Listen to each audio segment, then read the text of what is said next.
खरं म्हणजे अध्यक्ष महोदय, परवा मी विधानसभेमध्ये भाषण केल्यानंतर अनेक लोकांना माझ्या भाषणाची मिरची लागली।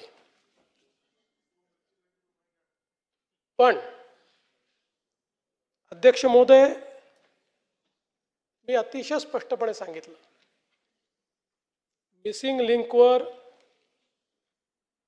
जो काही त्या ठिकाणचा पूल आहे, केबल स्टेट ब्रिज आहे, त्या ठिकाणी जगातले सगळ्यात मोठे टनेल्स आहेत, याला एकही क्रॅक गेलेली नसताना, त्याचं काही नुकसान झालेलं नसताना 7,000 रुपये पाण्यात गेले, 7,000 कोटी पाण्यात गेले, 7,000 कोटी पाण्यात गेले।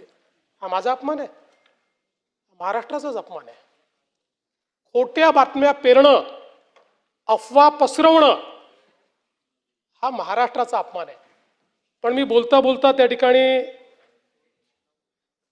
हिंदीमध्ये बोललो, भाडे के टट्टू। काही लोकांना त्याचे दुःख झालं आणि ते म्हणाले मुख्यमंत्र्यांनी सुसंस्कृत बोलायला पाहिजे होतं। म्हणून नानाभाऊ जाऊन मी अभ्यास केला आणि आता मी भाडे के टट्टू हे माझं वाक्य परत घेतो आणि त्याला सुसंस्कृतपणे भाटक गदर्भ म्हणतो। भाडे के टट्टू नाही, भाटक गदर्भ। आणि जर कोणाला समजलं नसेल तर मग सुपारीबाज। पण मी तर काही सुपारीबाजांबद्दल बोललो, मी टोपी फेकली होती।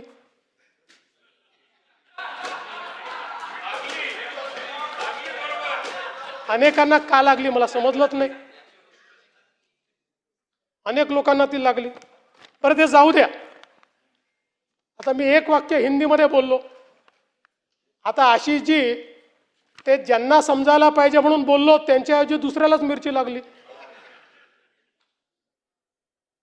आणि आमचे मिमिक्री आर्टिस्ट मला म्हणायला लागले हिंदीत का बोलले।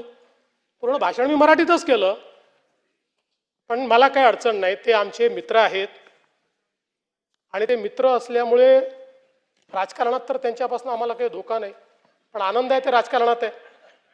ते जर मिमिक्रीच्या क्षेत्रात गेले असते तर एकाही स्टँडअप कॉमेडियनला या ठिकाणी मार्केट राहिलं नसतं।